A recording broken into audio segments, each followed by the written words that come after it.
I always say it's like driving, right?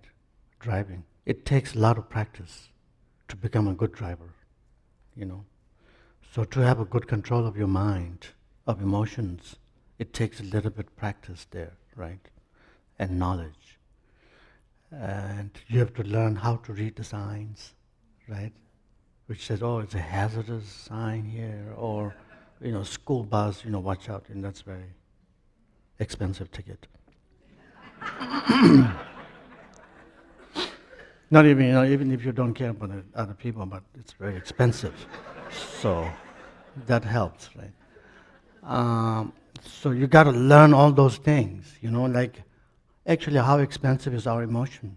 It's pretty expensive, or what we say. One word, one word, or 4 syllables.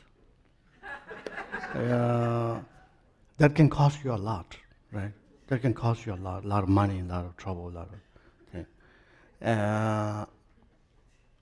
And so therefore, you need to learn how to read these signs. You need to learn how to drive. A lot of exercises. It takes a little practice, and not only theoretical understanding, or not only how do you say? Not only like putting effort in it, but we need some experience of working with it. Just by pushing or working hard also doesn't help necessarily.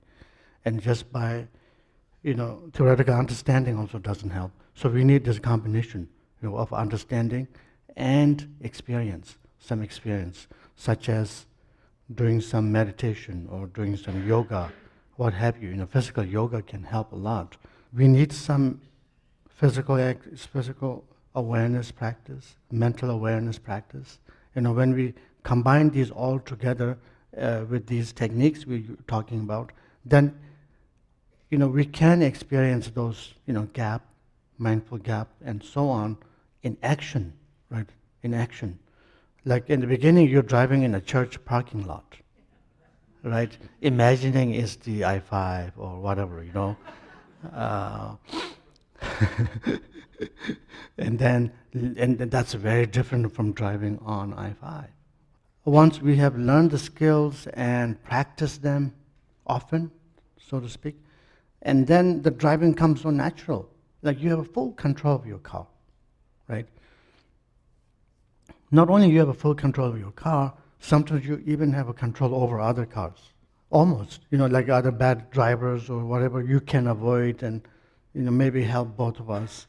And not only that, when you drive, you can do so many things at the same time, right? You can look in the rear view mirror and talk to your baby, or have your Starbucks coffee, or driving and drink. At the beginning, it's like when you're learning. When I was learning driving at the beginning, like my hands like so painful.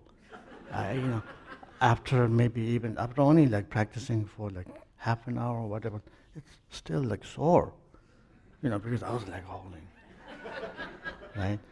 And so you can see you need to relax, right? You need to relax. And then we just keep looking like tunnel vision, right, at the beginning of driving, and that doesn't work, right? You need to sit back and look a little further, right? Look a little further. And so at some point, you will have all these skills, and so you can juggle with so many things. So once we have the practice, then when the emotions come up, we can use them, right? They will come naturally, and you don't have to do anything. So at some point, you don't even think about like the gears that you need to play with, and the gas pedals and brake and all. We're not even thinking, we're just doing that naturally,